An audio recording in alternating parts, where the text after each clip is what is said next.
এগুলো হচ্ছে দোকান, সব দোকান, রেস্টুরেন্ট। অনেক মানুষ আছে, দেখা যাচ্ছে না। এটা একটা ব্রিজ, ছোট, অনেক সুন্দর।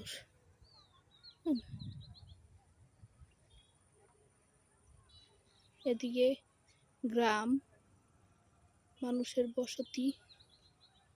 এখানে যারা বাস করে তারা এই চাষাবাদ করছে, ধান, ভুট্টা, গরুর খাবার, বিভিন্ন ধরনের জিনিস। কত সুন্দর। ওই যে একজন ভিডিও করতেছে।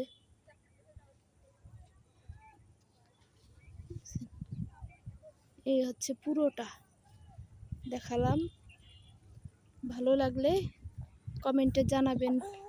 কেউ যদি আসতে চান তাহলে চলে আসবেন সাভার রূপনগর গ্রাম ঘুরতে। Bye bye.